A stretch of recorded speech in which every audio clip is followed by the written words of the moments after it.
Hello students, today we deal with the Pelton wheel turbine. Okay, basically first of all we see the construction of the Pelton wheel turbine. First component is the penstock. This penstock is useful for the flowing of the or supply of the water from the reservoir to the nozzle. And this is the spear.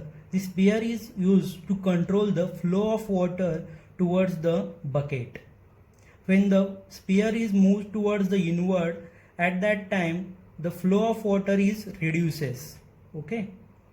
When the spear is moved towards the outward, at that time flow of water is increases because nozzle inlet is opens when spear is moves outward, and nozzle inlet is closes when spear is moves inward. Okay, this is the runner.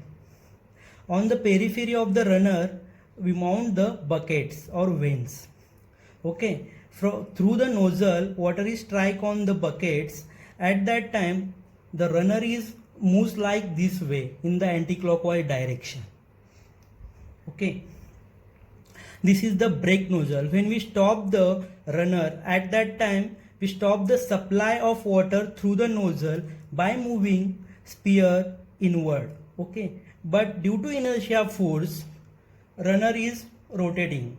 At that time we want to stop the runner. At that instant we supply the water through the brake nozzle. We supply the water through the brake nozzle, and that brake nozzle applies the brake on the runner. Pelton wheel turbine is the tangential flow impulse turbine. Why we call the Pelton wheel turbine is tangential flow impulse turbine? Because the jet of water is striking tangential to the runner. Jet of water is striking tangential to the runner. And why we call the Pelton wheel turbine is the impulse turbine? Because the inlet energy at the turbine is in the only pure form of the kinetic energy, is only in the form of kinetic energy. That's why we call the Pelton turbine is the impulse turbine and tangential flow turbine. Okay. Bucket of the Pelton wheel turbine is double hemispherical shape. Double hemispherical shape. Water jet striking on the splitter. At that time it splits into two equal parts. Half of the water is flowing upward and half of the water is flowing downward. Layout of hydroelectric power plant using impulse turbine. This is the dam constructed on the river for storage of the water. This is the reservoir in which water is stored. This is the penstock through which water is supplied towards the turbine. Penstock is the large diameter or long pipe through which water is supplied. The water level at this point is the head race, and water level at this point is the tail race. When water is flowing from the penstock, the potential energy of water is converted into the kinetic energy. When water is flowing through the nozzle, at that time all the potential energy is converted into the kinetic energy. That high kinetic energy water strike on the bucket, that bucket is rotated like this way in the anti-clockwise direction. So runner is also rotated in anti-clockwise direction because runner buckets are mounted on the periphery of the runner. So after the rotation of the runner, shaft is rotated in the anti-clockwise direction. That shaft is coupled or mounted on the generator, so the electricity is generated after that. So a gross head is the head difference between the head race and tail race, and HF is the head loss due to the friction, and H is the net head available at the inlet of the turbine. That capital H is the net head available at the inlet of the turbine, and that the small h is the height of nozzle above the tail race. Height of the nozzle above the tail race. So net head available at the turbine at the inlet of the turbine is the gross head minus head loss due to friction minus height of nozzle above the tail race. So H is equal to Hg minus Hf minus H. That head loss due to friction is calculated by using the Darcy's-Weisbach equation, that is equal to 4FLV square by 2ZD. Okay, F is the friction factor, L is the length of penstock, D is the diameter of the penstock, V is the velocity of flow in the penstock. V is the velocity of flow in the penstock. Velocity triangle of Pelton wheel. When water is strike on the bucket, it first of all it strike at the splitter. Splitter splits the water in two parts. Half of the parts is moving in this way and half of the parts is moving in this way. When we take the cross section of the splitter bucket, when we take the cross section of the bucket, it looks like this way. It look like this way. Here water is strike at the splitter in this direction. Water is strike at the splitter in this direction. This is the absolute velocity of water jet. This is the absolute velocity of water jet Ln. Absolute velocity of the water jet Ln. Basically, absolute velocity of water jet is splits.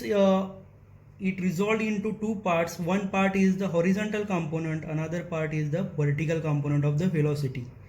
Okay, absolute velocity v1 has two components. First part is the horizontal component, another is the vertical component, and the angle made by the absolute velocity with the horizontal is the alpha. Angle made by the absolute velocity with the horizontal is the alpha at the inlet. The horizontal component is the v1 cos alpha, v1 cos alpha, that is the whirl velocity at inlet. That is the whirl velocity at inlet. The vertical component is the v1 sin alpha, v1 sin alpha, and that v1 sin alpha is the flow velocity at inlet. That v1 sin alpha is the flow velocity at inlet. But here water is striking horizontally. That's why alpha is equal to 0. That's why alpha is equal to 0. And v1 is equal to Vw1. v1 is equal to Vw1 and Vf1 is equal to 0. Because the water is striking horizontally on the bucket, that's why that Vf1 is equal to 0 and v1 is equal to Vw1 and alpha is equal to 0. This is the deflection angle of the blade. This is the deflection angle of the blade. The absolute velocity at the outlet is the v2. Absolute velocity at outlet is the v2. Again, absolute velocity has the two component. One is the horizontal component. That horizontal component is the Vw2 in this direction Vw2, and the vertical component is the Vf2. Vertical component is the Vf2. Vf2 is the flow velocity at outlet. Vw2 is the whirl velocity at the outlet. Here the relative velocity is in the direction of deflection of angle, Vr2, that is equal to phi, and Vr2 is equal to v2 minus u. That's why this is the u2. And this is the angle beta. The angle made by the absolute velocity at outlet is the beta, and angle made by the absolute velocity at inlet is the alpha. So alpha and beta are the angle made by the absolute velocity at inlet and outlet. Okay.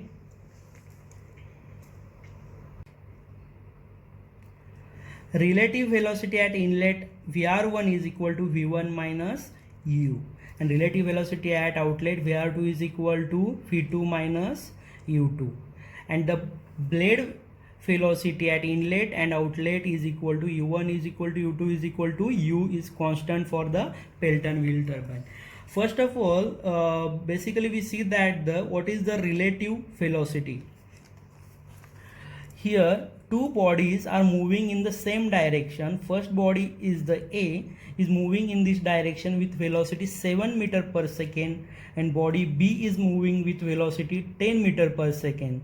So the relative velocity is the difference between the velocity of the two bodies, means velocity of the body B minus velocity of the body A, that is 10 minus 7 is equal to 3 meter per second.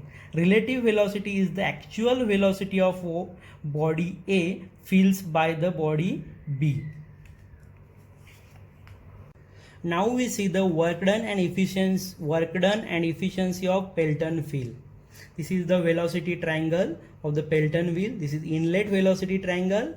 It is the straight line. This is the outlet velocity triangle. Already we see the total velocity at inlet or absolute velocity at inlet is equal to V1, that is equal to VW1. And this is the velocity of blade at inlet U, and this is the relative velocity at inlet. And this is the velocity of jet at outlet. This is the absolute velocity of jet at outlet, and this is the whirl velocity of jet at outlet. This is the flow velocity of jet at outlet, and this is the relative velocity of jet at outlet. The angle made by the relative velocity is the phi, angle made by the absolute velocity at outlet is the beta. We calculate the force exerted by jet of water. Force exerted by jet of water. From Newton's second law of motion, we know that the force is equal to mass into acceleration. Here the mass is the mass of water into acceleration. Force is equal to mass into acceleration. Mass into acceleration. Acceleration is the change of velocity upon time. Acceleration is the change of velocity upon time. So change of velocity is the initial velocity minus final velocity. Why we are taking the initial velocity minus final velocity? Because we are calculating the force exerted by jet of water on the bucket. That's why we take the initial velocity minus final velocity. Mass upon time we are taking separately. Initial velocity is the VW1, final velocity is VW2. Here we are taking the whirl velocity because whirl velocity is the responsible for the acting force on the bucket by the jet. Force on the bucket by the jet. So mass is equal to density into volume into VW1 minus VW2 upon T.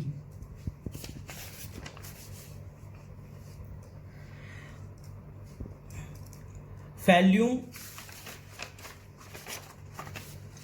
density into volume upon time is the discharge. Volume upon time is the discharge. Meter cube upon second is the discharge. So rho into Q into VW1 minus VW2.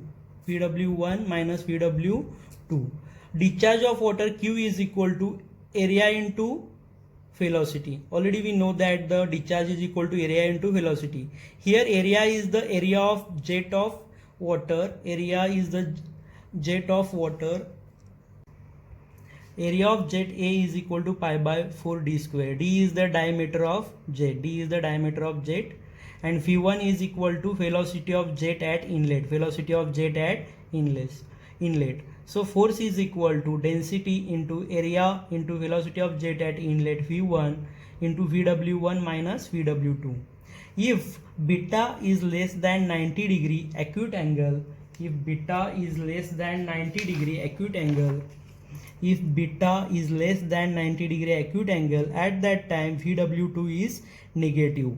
VW2 is negative because VW2 is negative because the direction of velocity of the blade is in this direction. Direction of velocity of the blade is in this direction, and VW is also in this direction. VW is also in this direction. So that we are considering the direction of velocity of blade is in the positive direction, means this direction is the positive and this direction is the negative. The blade is moving in this direction is in the positive direction, means VW is in the positive direction and VW2 is in negative direction, means VW2 is equal to negative, means VW2 is equal to negative and VW1 is equal to positive. When beta is equal to acute angle means less than 90 degree. Means less than 90 degree. So rho is equal to AV1 into VW1 minus of VW2, because at acute angle VW2 is a negative. That minus is the plus. So rho into AV1 into VW1 plus VW2. This is the force exerted by jet of water when beta is acute angle. If beta is equal to 90 degree, means radial discharge at that time VW2 is equal to 0. So force is equal to rho AV1 into VW1. If beta is greater than 90 degree, that means obtuse angle, at that time VW2 is a positive, means rho AV1 VW1 minus VW2 as it is. But here we are taking beta is less than 90 degree. Generally beta is less than 90 degree acute angle. So force is equal to rho into AV1 into VW1 plus VW2. Now work done by jet on runner per second. Work done by jet on runner per second.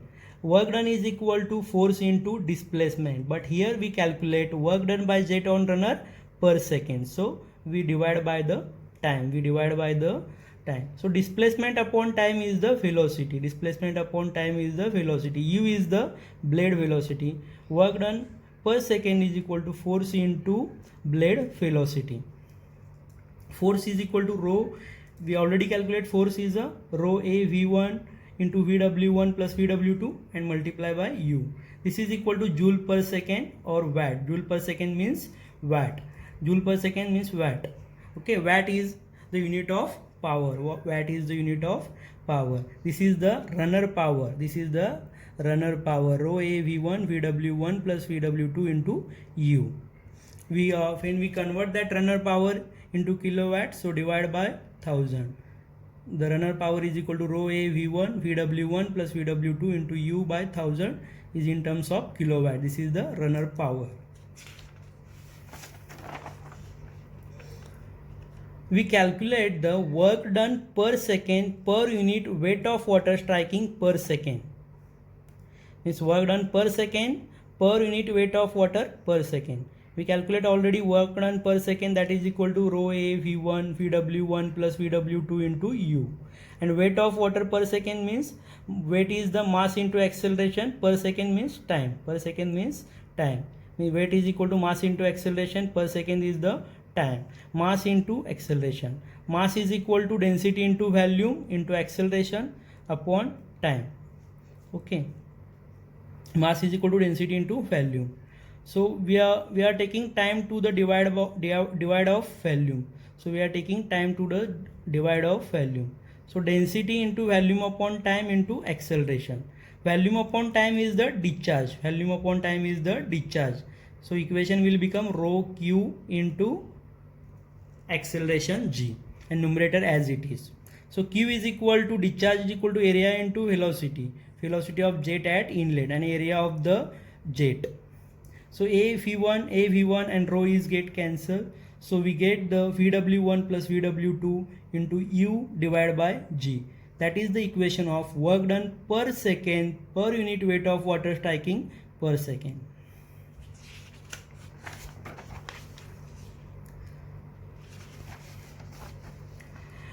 Water power supplied at inlet of the turbine is in the form of kinetic energy. Water power supplied at inlet of the turbine is in the form of kinetic energy. Already we taught the impulse turbine at inlet power is the water power. So water power is equal to kinetic energy is equal to 1/2 mv square. That velocity is the velocity of jet at inlet, and that mass is the mass flow rate of water at inlet. That mass flow rate is equal to rho A V1 into V1 square. So that mass flow rate is equal to rho A V1 into V1 square. So finally equation will become water power is equal to 1/2 rho A V1 cube, because water power means the power available at inlet of the turbine is in the form of kinetic energy. kinetic energy. That's why we are taking water power is equal to kinetic energy, and kinetic energy already we know that 1/2 mv square. That v is the velocity of jet of water at inlet of turbine, and mass is the mass flow rate of water. That mass flow rate of water is the rho a v1, and v1 is the v1 square. So finally water power is equal to kinetic energy of jet per second, that is equal to 1/2 rho a v1 cube. Efficiencies of Pelton wheel turbine. Water power is converted into the runner power. After that, runner power is converted into the shaft or brake power. When water power is converted into runner power, at that time hydraulic losses will be takes place. That's why we calculate the hydraulic efficiency in between the water power and runner power. When runner power is converted into the shaft power or brake power, at that time frictional losses will be take place. That means mechanical losses will be take place in between the conversion of runner power to the shaft power. At that time we calculate the mechanical efficiency. So we deal with the runner power and shaft power. At that time calculate the mechanical efficiency. When we deal with the water power and runner power, at that time we calculate the hydraulic efficiency.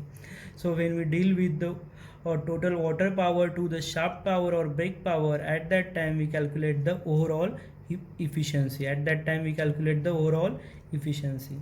Means hydraulic efficiency is equal to output power upon input power. So output power is the runner power and input power is the water power.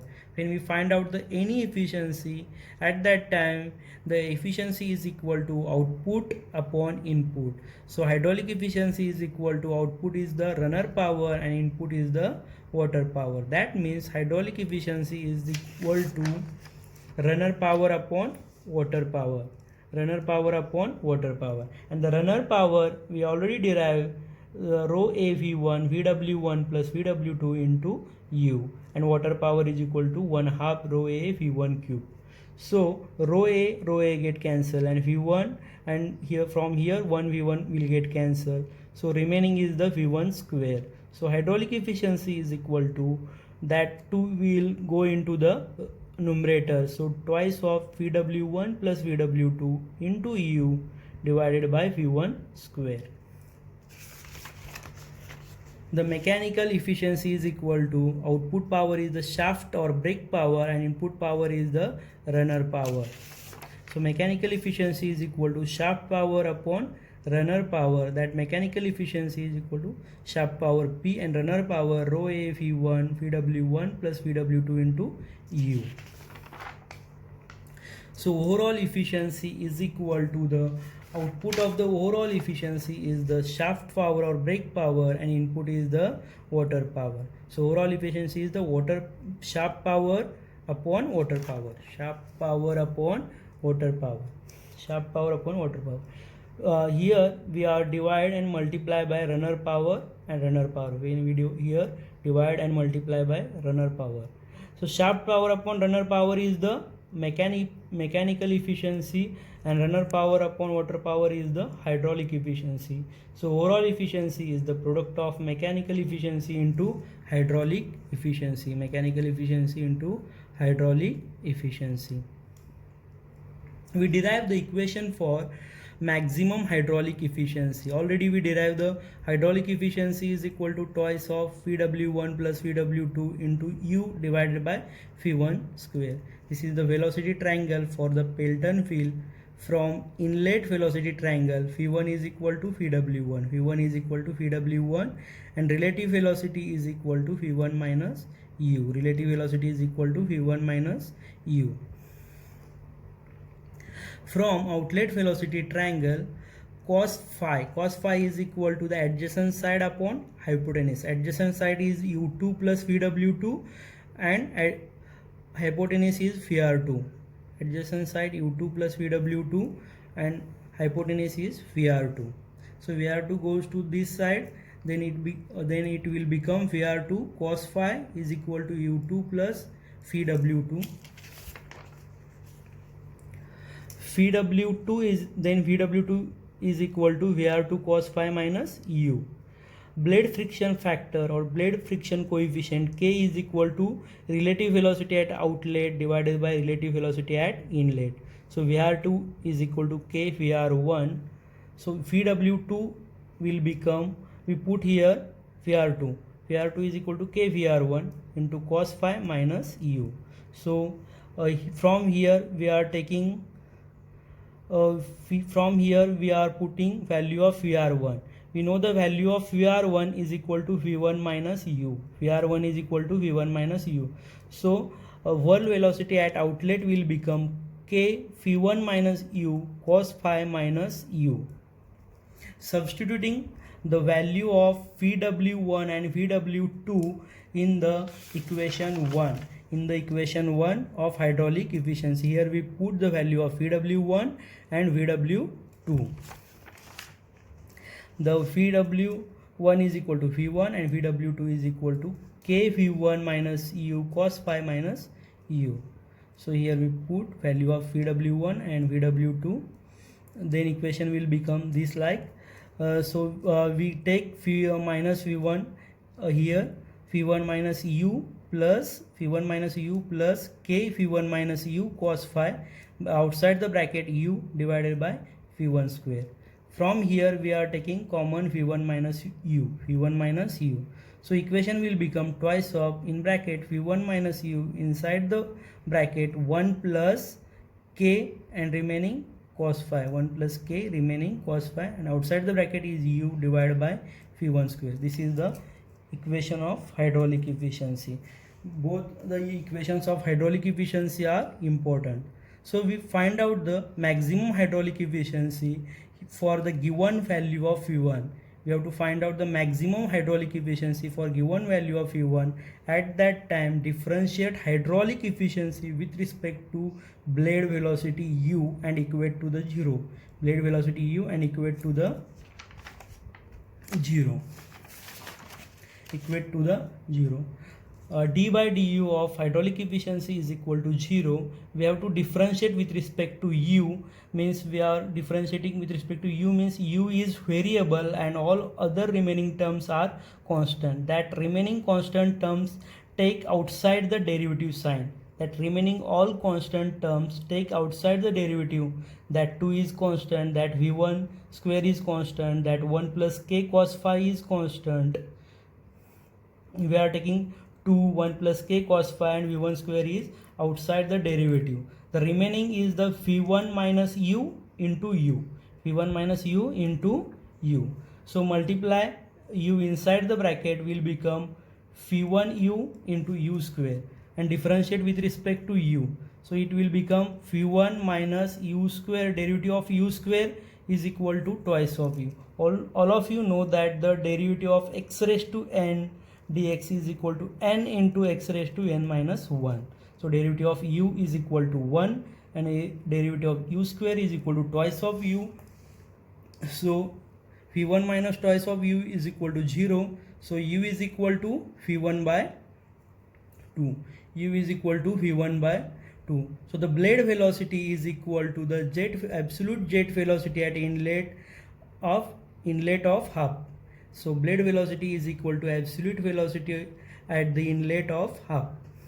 To get maximum hydraulic efficiency, we put the value of U in equation 2. We put the value of U in equation 2.